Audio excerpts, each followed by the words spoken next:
From the intersection of 218 and 80, with rivers like our own that seek for seas they never find, I'm Aaron McNally, and this All right. is Curiosity Now. Hello, Curiosity Now listeners. Welcome again. This is Aaron McNally. Happy to have you here. Happy to have you click and like and subscribe. I'm super excited today to be talking to Jason Novak, cartoonist and illustrator. You may have seen his work in, I don't know if you ever heard of these, but The New Yorker, anybody? Harper's, The Atlantic, LA Times, Paris Review, The Believer.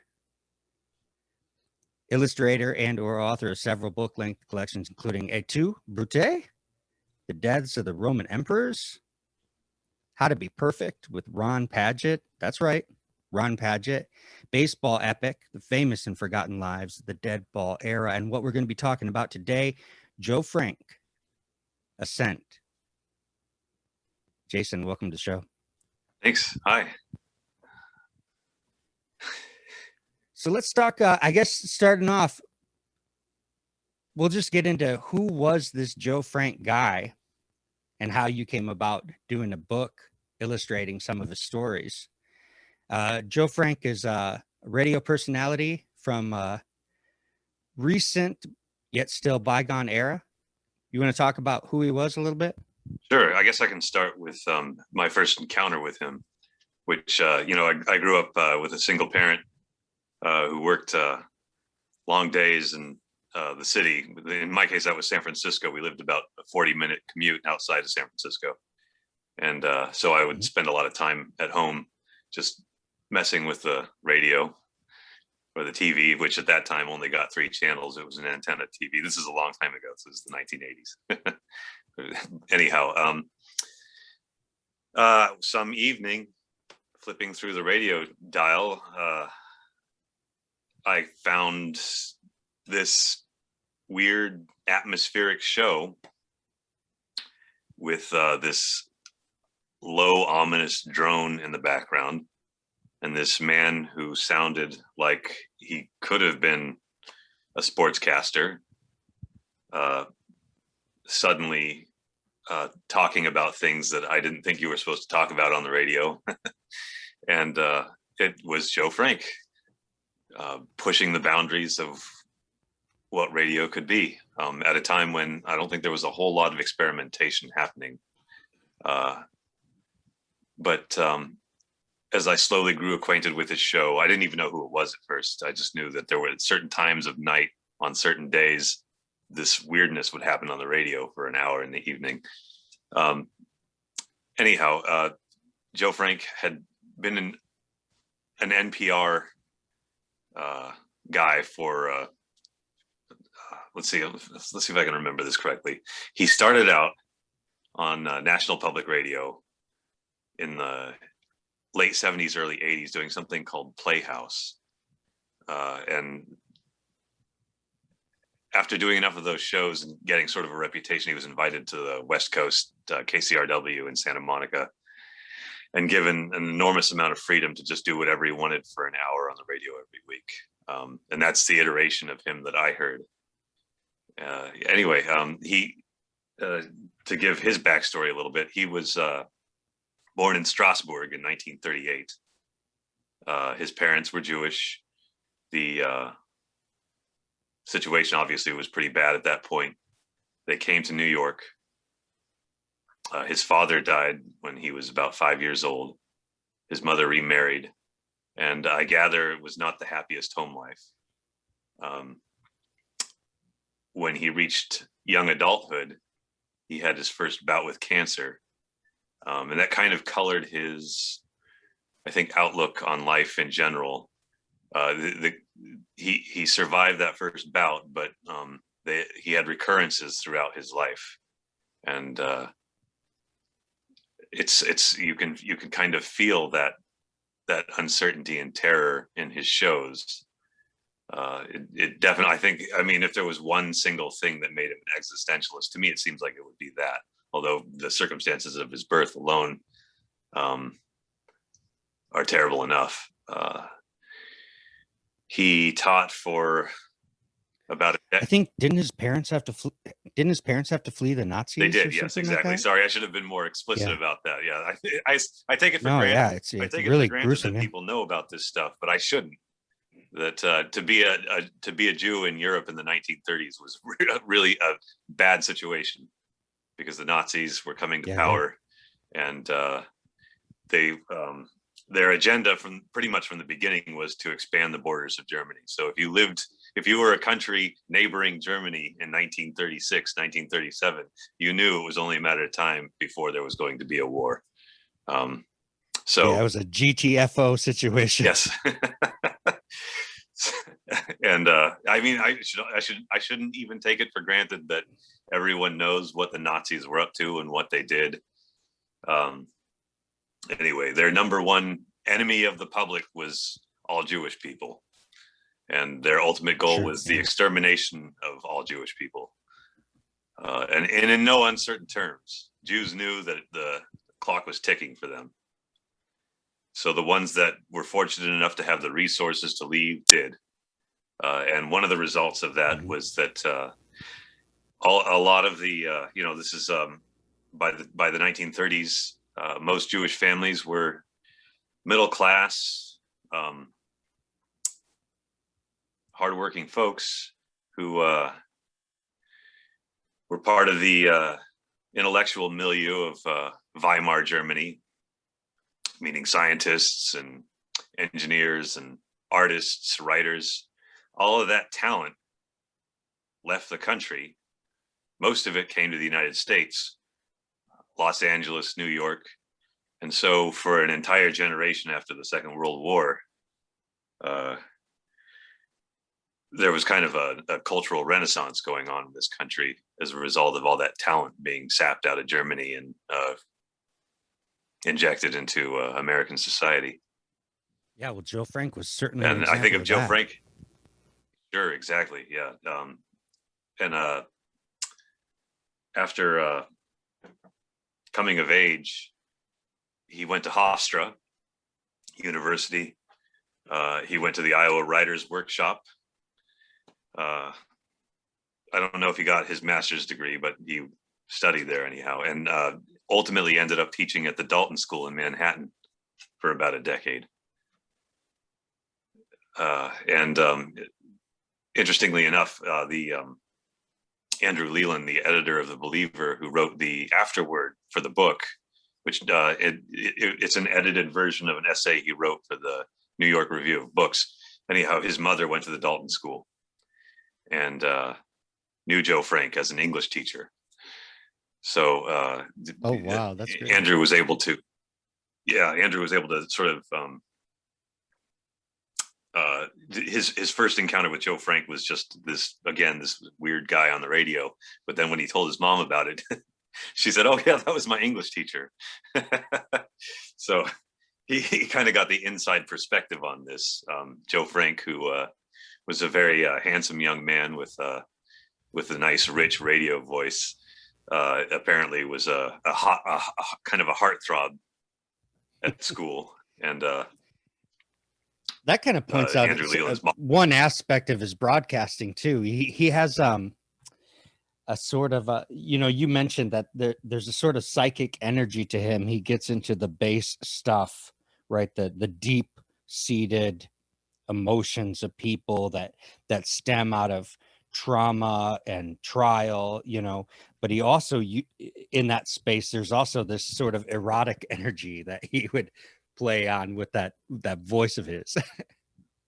Oh yeah, definitely. Yeah, and I mean, and also risque content as well. Oh yeah, for sure. Well, I mean, so I think one of his chief preoccupations is sex and relationships. And it's interestingly enough that was one thing that I didn't think I would be able to handle very well in the book. And so, though that if you were to use the book as a way of measuring the general nature of his content on his shows, you would be missing a huge piece in the fraught sexual and relationship aspect of the material that he worked with. This So is getting into what I was hoping to talk to you about. Like, yeah, I was really happy you talked right away about how you discovered him on the radio with that sort of eerie, you know, in the old, before the digital radios, where you'd have the dial where you turn the knob and you'd sort of hear the static, and then you'd find the signal, and then you lock into that signal. And you mentioned his drones. He would spend a lot of time in the studio getting the correct audio aesthetic that he wanted to create the sort of psychological mood that he was going for. And then he developed a vocal style where he used his natural instrument in such a way to convey his stories in a very, folks, you're just going to have to YouTube him and listen to some of the stuff if you're not familiar with him. There's also a good documentary on there. But I'm glad that you were talking about the difficulty and how you chose, I think wisely, probably, to avoid the sexual aspect, because it leads into a question I really wanted to ask you, which is, how was it that you, as an illustrator, cartoonist, came to even want to try to illustrate anything from this very sonic audio medium? Yeah, really, the most basic impulse was just that I was such a huge fan um, of his work, and especially his storytelling. And I mean, to the point where, 'cause again, having grown up with, it was just my mom and I in our apartment. And so one thing, being an only child and also not having a father, that's a pretty explosive combination when it comes to looking for father figures. Uh, and so I was always kind of, I was always latching onto people who had the qualities that I thought were missing in my upbringing, through no fault of my mom's, but this, you know, it's weird. The thing that I don't know if I'd be able to really pin down the the the existential angst that underpins so much of Frank's work. I don't know where that comes from in me. I can certainly point to lots of things about my childhood that might have driven that feeling, but regardless of where it came from, the instant recognition of that feeling of familiarity that Joe had, that same sort of dread, angst,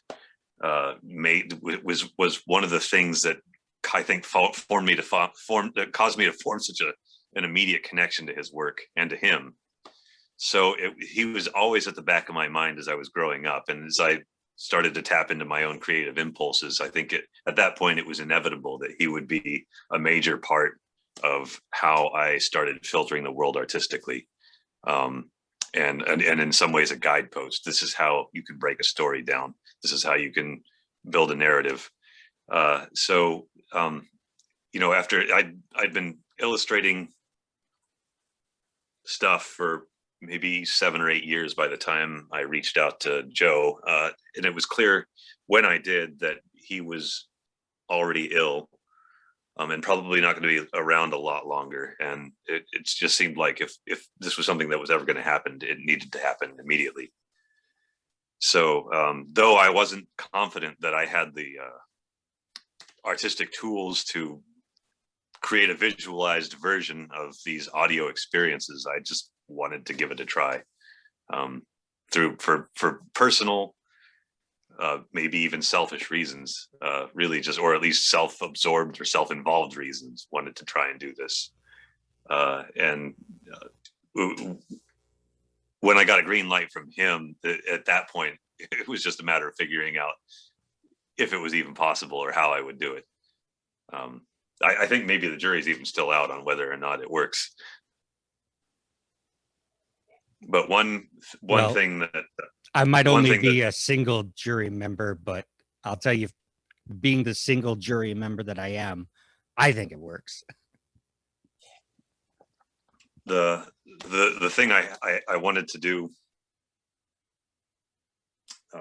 the thing that pictures can do, that you might equate with radio, is create a sense of mood, atmosphere, rhythm, the interlacing of images on the page can create a sense of time. So I really wanted to focus on that, seeing if I could do visually something that that used a metronome, even if I couldn't create the experience of hearing a baritone voice fill your ears with I don't know. I mean, the other, if I'm thinking about it more conventionally, if someone who had more conventional illustration chops were to tackle a Joe Frank show, they'd probably do these really noir-esque shots with these chisel-jawed, sort of Dick Tracy-looking characters, and that's something that's just not even in my repertoire. So I knew right away I wasn't going to be able to do something that was stylistically akin to a Joe Frank monologue, but I could at least try and do things that respected his sense of timing and pacing. Wow, I have three questions at the same time right now. Could you talk a little bit about how I'm admittedly a little bit of an ignorant when it comes to graphic novels and cartoons and stuff. But so this is probably a very basic question for anybody who's familiar with the actual genre. But talk about a little bit about how you use your the framing, the squares, how you time things out using specific pictures. I know that's a jumbled question. It's because I don't have the proper vocabulary to talk about it, but you know what I'm saying, right? When you yeah, I think I understand. What are part of maybe something that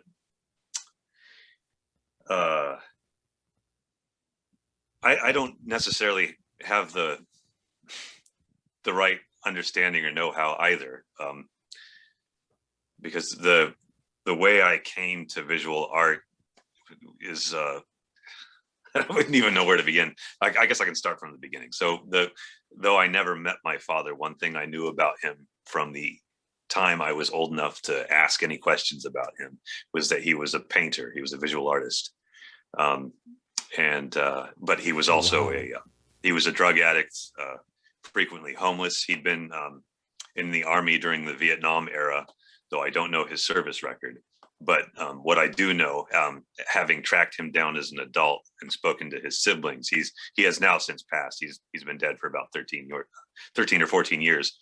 But one thing I do know is that when he went into the Army, he was relatively normal, well-adjusted person. When he came out, he was a complete mess and addicted to drugs. Anyway, that's all too human, man. That's just so right. But the kind of the message I had growing up was that art was probably not a good idea, and so it was something I never really took seriously or thought about very much. And I would say for when I myself started feeling any kind of artistic impulse, I directed it towards writing. And so as a teenager and young adult, I was really focused on that, trying to be a writer. And it was only when a girlfriend I had when I was in my mid-20s was leaving the Bay Area to go to grad school in Oregon.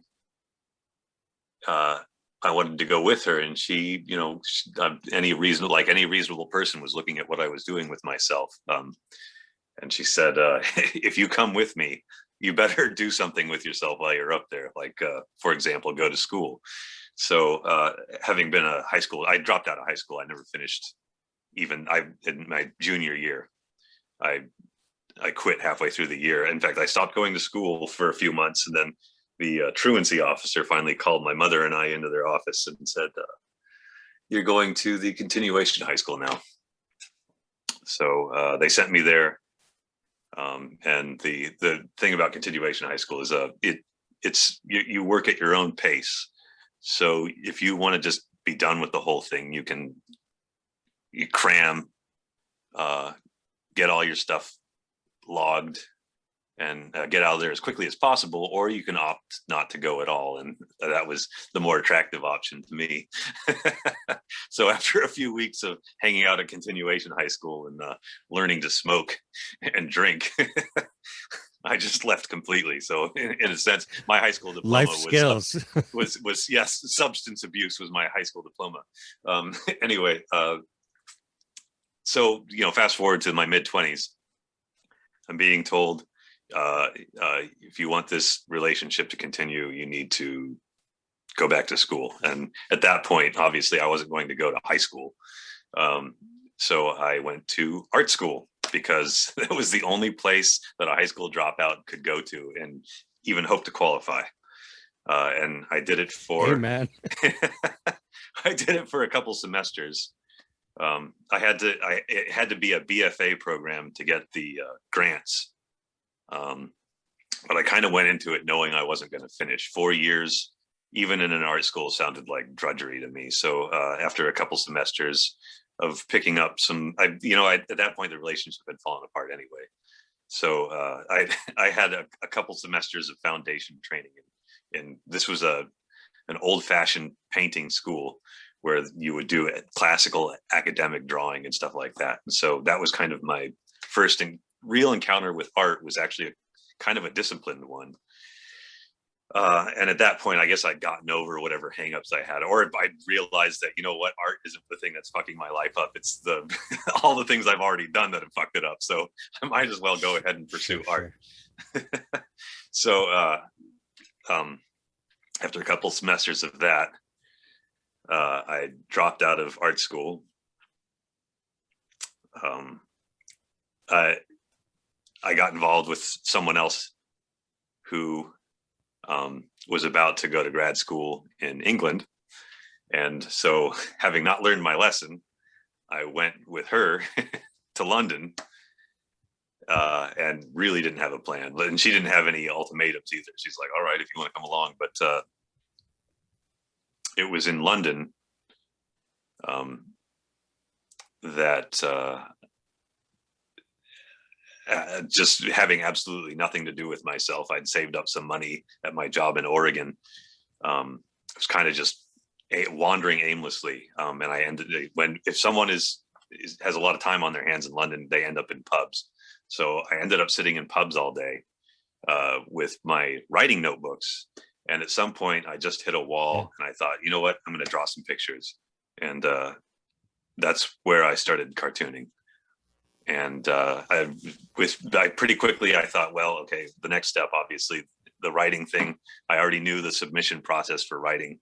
So I just kind of tried to mimic that with the cartoons. The first cartoon I ever sent anywhere was to Private Eye magazine. And I got a rejection that evening, which was nice turnover. It was kind of satisfying that I at least had an answer that quickly. And I've been better than the 3-month literary journal rejection. Right. Yeah, that's maybe the one advantage of cartooning over writing, is that the feedback is potentially a lot faster. Anyway, that first rejection made me an addict for future rejection, and I've been pursuing rejection ever since. That was about 15 years ago, so here I am. And I could ask a lot of biographical questions about your history studying drawing and art school and everything, but the word that had slipped my mind earlier was storyboarding. That's what the cinematographers and directors of films use, as storyboarding. They want to tell this story, so they draw these rough sketches of these stills, these imagined stills, and then they kind of fit the script around those stills. How did you intentionally go about storyboarding, Joe Frank? Well, the one thing that really to me, at least, very valuable thing I learned in art school, I had one professor in particular. He was probably close to 70 years old. He had an entire lifetime of drawing behind him. And he said, it's really important. I want we would spend a couple hours in the studio doing intense focus on a single drawing, and he would say, I want you guys to throw these out when you're done, because I don't want you to develop an unhealthy attachment to a single work. And it helped me get over getting too precious about any one artistic activity. So one thing I not going the traditional cartooning or comics route, if I had from the very beginning had this considered plan to be a cartoonist or make comics, I would have learned. I would have picked up some of the basic tools of the trade, and those include things like rough sketches and something that's called underdrawing, where you take either pencil or something called a non-photo blue pencil, which is a kind of pencil that leaves a mark that isn't picked up when you scan an image. That's what you use to do an underdrawing, which you then ink. So that's a lot of cartoonists work that way. They do the underdrawing and then they ink it in, and then when they scan it, all of the pencil disappears and it looks like this perfectly finished ink drawing. And I didn't know that. So when I started cartooning, I thought I had to be as good as these cartoons I was seeing that were getting published. And I didn't know that they, as one of their tools, were using pencil. So I was trying to get things right on the first pass with just ink. So my working, the combination of being taught not to value a single drawing and the combination of ignorance about how cartooning is done led to me that my process is basically, I'll just draw directly with ink. And if the picture is no good, I don't hesitate to throw it out and I just start over. And so with the Joe Frank book, working small, I pretty much almost exclusively work on Post-it notes now, because your desk space can be minimal. You don't even necessarily need a desk. I often work on the floor, and there's a finite amount of drawing work that needs to be done in a panel. And if I make a mistake, it's very easy to crumble up and throw across the room, start over. So the storyboarding is really just me trying a scene on paper until it feels right, and then continuing on to the next panel. There's not a whole lot of planning that goes into it beyond that. But the nice thing about having Post-it notes instead of a full page is that the Post-it notes, obviously you can re-stick them on other places on the page. So in a way, what I've done is I've created an entire chapter that's all storyboard images that can be rotated until they feel right. And so that's kind of, it's in a way, it's a handy crutch, because especially when you're working with someone else's writing. And Joe Frank is the first person I've collaborated with who is no longer alive. Everyone else has been around to give me feedback. So the one safeguard with the Post-it notes is that the other person who's invested in the project, if they want to move something or take something out, it's very easy for me to do. That's fascinating. I was actually wondering about the aesthetics of the way that you do your drawings, and I think you've already answered my question, and that is you do these black background pieces where the quote unquote ink is the white spaces. So you actually fill in the whole panel with black ink and leave white spaces, and those left spaces are the drawings. Is that, am I? That's correct. Yeah, that that's my inability to do formal chiaroscuro, or in other words, shading. Something that I've always struggled with. Even in art school, I remember that was the most common piece of feedback that I would get, is that you need to work on your shading, and I always refused. Or if there's something. So do you draw the outlines of the white spaces and then fill in the rest of the That's panel? right. Yeah, I'm just coloring it in. And what I have found, although I could be fooling myself, is that those deep pools of black make up for the depth that might be lost without the shading. At least the way that I look at it, it makes me feel like suddenly these line drawings have been dropped into a three-dimensional space. Well, they certainly behave that way. So you are successful. I want to give you that feedback. Let's talk a little bit about the way you think about story. I absolutely love how every time I ask you a question, you really relate it deeply to a sort of personal, emotional relationship with the world, including your own history and personal past. How do you think a story when you're doing these drawings? You know, you say that you transitioned from being a writer to do you prefer?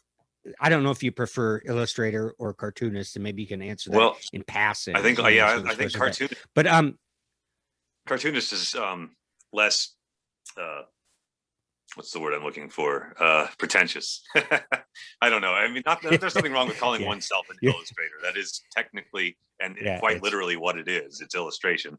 But I like I like about cartoonist is that it's, in a way, it disarms people. You don't feel like you have to behave yourself around a cartoonist. Mm-hmm.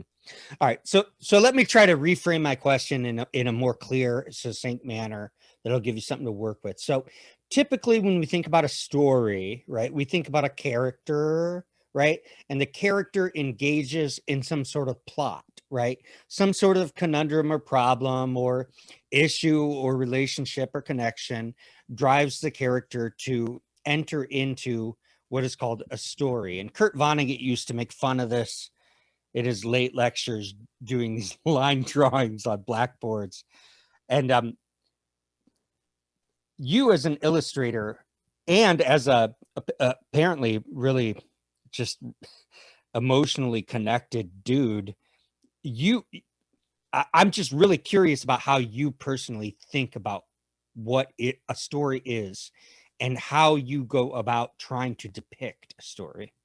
Well, I mean, I tend to gravitate towards fables, which, you know, if this goes back to not really feeling like I have the equipment to tackle some of Joe's more intense sexual and relationship material. Is that in the shows where he did that, he would bring actors in, and he would have them. It was not quite scripted.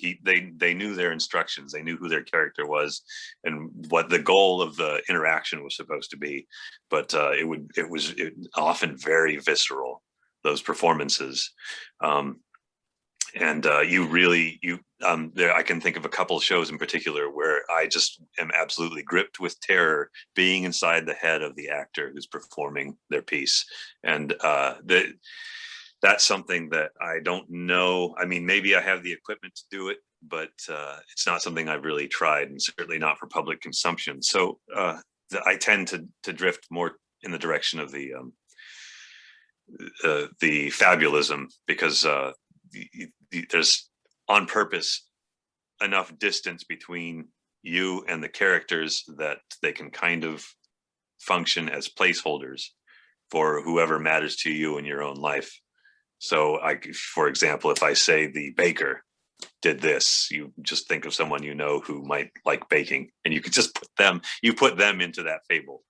And in a certain sense, the stories that I picked from Joe Frank's, he gave me this big manuscript full of stories.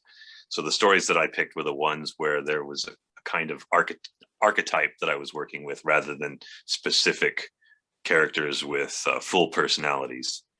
And maybe in a certain sense, if I am in touch with my emotions, then maybe that artistic decision to pick these archetypes is a way of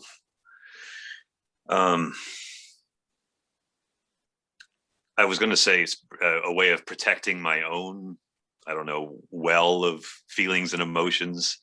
But it might also be a way of respecting that other people are going to bring their own stuff to this material, and they can pour their own emotions into it. Like, it could be both. but what I like about fables, and Joe Frank he kind of takes the dreamlike quality of traditional fables and drops them into the present world, and there is a kind of logic in a fable that I'm trying to think of how I can express this. Maybe I don't need to come up with the right words, because I think most people kind of understand what a fable is,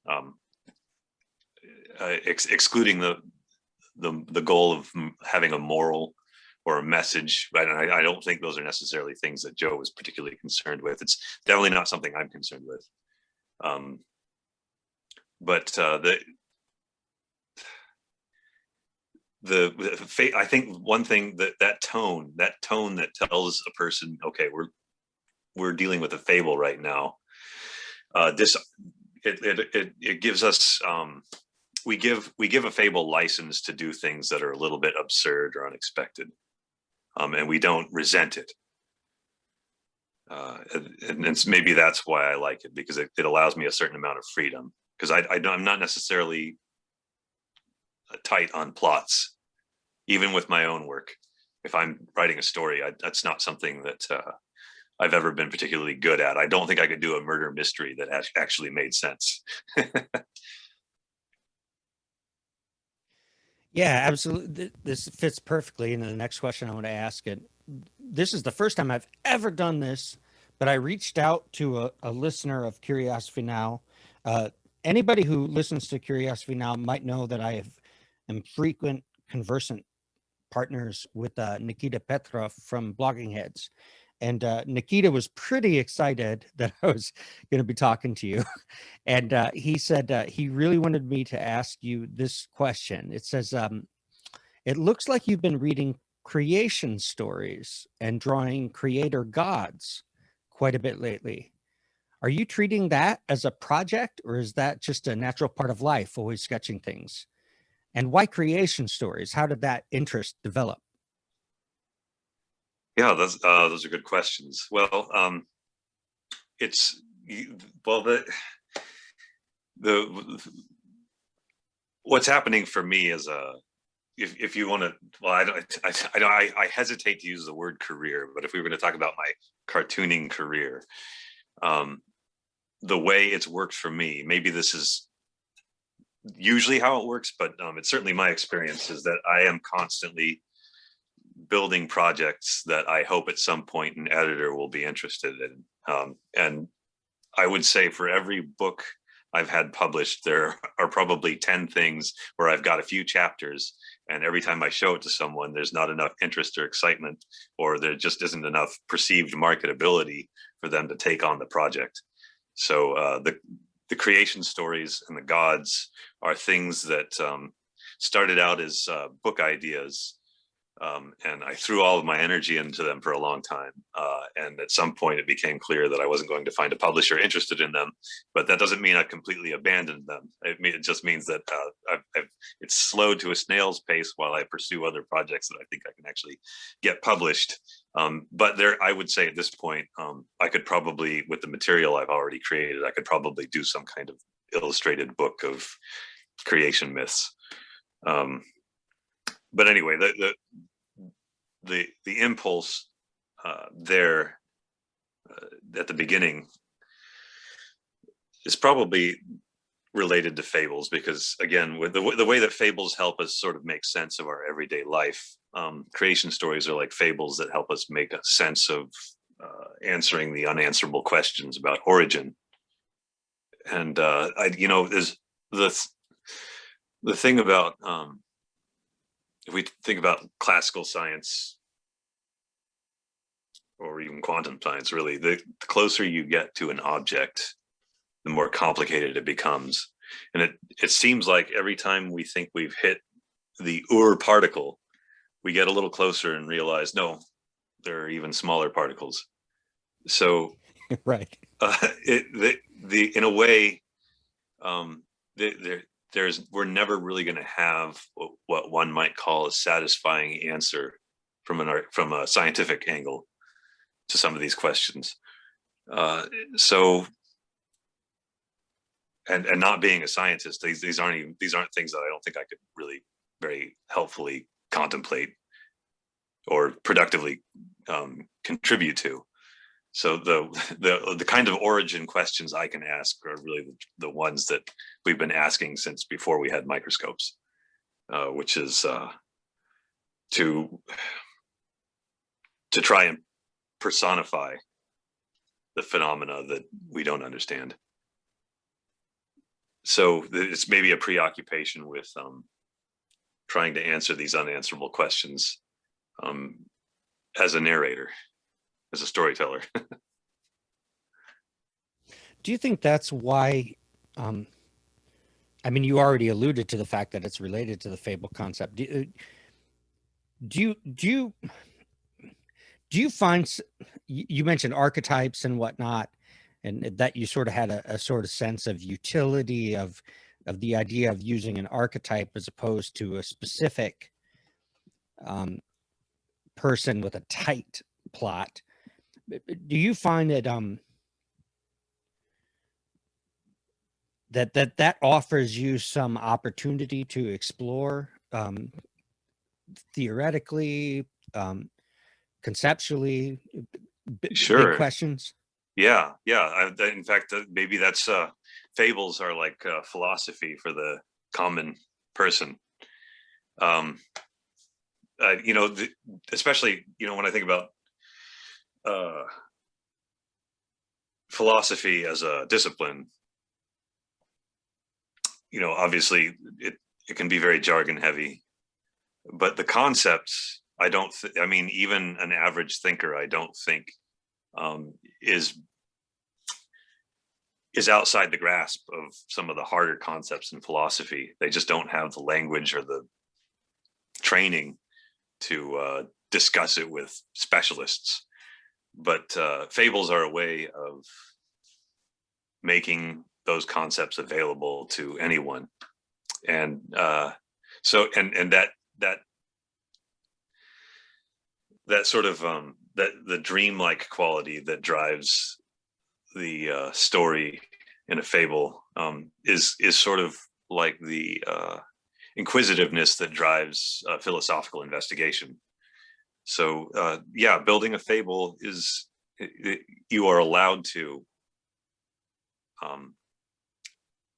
make inquiries as you do it.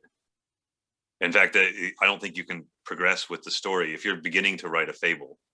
I don't think that you can finish it until you've interrogated the motivations of your characters and in some way broken the rules of what they are allowed to do. I always talk about that. Talk about thinking about the motives of your characters when your characters are free of typical, commonplace, now up to the moment social rules. What does that mean for you? Like, how does a motive work for you in the abstract sense? Well, we're driven by, a lot of people, most people, maybe all people. there is something, I think, I don't think this is an overgeneralization. I think that we all have some kernel that picks at us. You might call it an obsession or a preoccupation, something that is just so fundamental to how we relate to the world that if we were to give ourselves over entirely to compulsion, it's the thing that we would pursue with unending thirst. And so when you look at it in terms of fables, your character is no longer worried about how that obsession is going to be received. They are allowed, in a way, they are allowed to pursue their appetites. Without without the strictures of society, or in a way, there's the lack of self-consciousness has opened for them a better understanding of their own motivations. That self-consciousness, we talk about it as a good quality, and it certainly is, in the sense that self-consciousness is what helps us avoid hurting other people. But self-consciousness can also be the thing that shuts us off to our own impulses and feelings. And so a fable, so a fable allows us to switch that self-consciousness off so that we can really let the character do what it most desperately wants to do. You think that's what Joe Franks did for you? He presented characters like that? Oh, I bet that would make perfect sense. And yeah, I mean, I would say that if there was one, if I had to pick 3 words, one of them would definitely be obsession. In the case of Joe Frank. So you've kind of already answered another question I wanted to ask, but I'll pose it a different way to still welcome some comments from you. And that is, you came into contact and worked with Ron Padgett. And Yeah. I was pretty excited to learn that. I'm a New York School guy. I love Frank O'Hara. I love Kenneth Koch. I love John Ashbery. I love Jimmy Schuyler. You know, what was that experience like? How did you come into contact with Ron Padgett? And what did you love about working with him? Well, I reached out to him. And well, what even alerted me to the existence of Ron Padgett was actually a book by Joe Brainerd called I Remember. And it's good book. Yeah, it's kind of a free form memoir. It's mostly single sentence paragraphs that all start with I remember, and it's just Joe Brainerd remembering things from his past. And it's something he wrote over, I think, a long period of time. And every time you do this exercise where you remember something from your past, it triggers other memories. And so there's this weird kind of incantatory quality to this book, I Remember, where as you're reading through it, you can see the leaps in logic and the lateral connections that he's making from memory to memory. And one of the great things about that book is that it gets you thinking about your own experiences. And you can't get through a few pages of that book with remembering tons of stuff from your own life. And I think that's why people respond to that book so strongly. I don't know anyone who doesn't like that book, because it really, in a weird way, through Joe Brainerd sharing his own memories of his past, it's unlocking things for people in their own pasts. But I really fell in love with that book, and I really fell in love with Joe Brainerd. And realized, well, I mean, his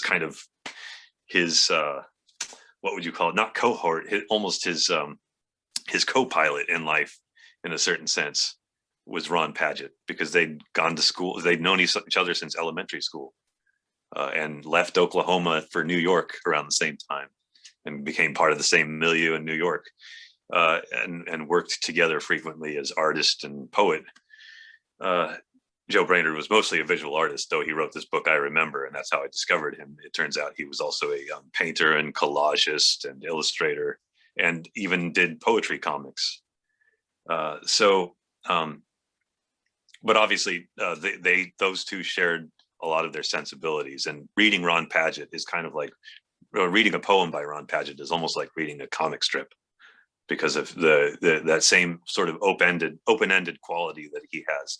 He's not tied to narrative the way, though his poetry is, it's concrete in the sense that he's dealing with subjects and objects. It's not abstract like John Ashbery, for example. He's definitely taking you somewhere with his words, but there is no strict logic, and he doesn't mind departing from reality. In fact, I would say that if I were to try and describe a typical Ron Padgett poem, it's a poem that starts you in the grounded here and now and slowly takes you step by step into wilder and wilder places, until pretty soon you realize that everything is unhinged and you don't know what the hell is happening. Indeed. So I kind of have a more philosophical question for you that stemmed out of this. I hope you'll entertain it. Sure. There's this concept of the logos, right? This that there's a logic to the world that we can understand as you know, conscious beings, and typically that word is thought of as having to do with language, possibly mathematical language. But it seems to me like you possibly think that the image could also serve as a conveyor of logos. Do you think, is that an accurate depiction of your sensibility? I hope so. I mean, you've probably seen, there's a series of drawings I've been doing for a long time now that don't have any sort of unified theme to them, except that I am trying to convey something that I have the audacity to suppose can't be communicated with language. And they're not abstract drawings. They're drawings that are the individual components in the drawings are concrete, but they're put together in a way that I hope challenges language or defies language. And that's probably a sort of kind of lofty, almost pretentious sounding thing to say.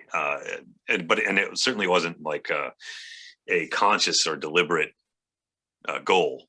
It was a goal I realized that the drawings had after I'd already been drawing them for a while. And it kind of comes out of, you know, when you think about one of the most common forms of cartooning is the gag cartoon, where you've got a single image and maybe a caption, often a caption, but sometimes there's no caption. And there's something happening in the image that releases the meaning of the entire picture. You're searching the picture for that thing in it that creates an aha moment where you suddenly get what the picture is about. And I've never been particularly good at that. I'm not good at gag cartooning, but I love cartooning. So in looking for a way to do something with that form that I found satisfying,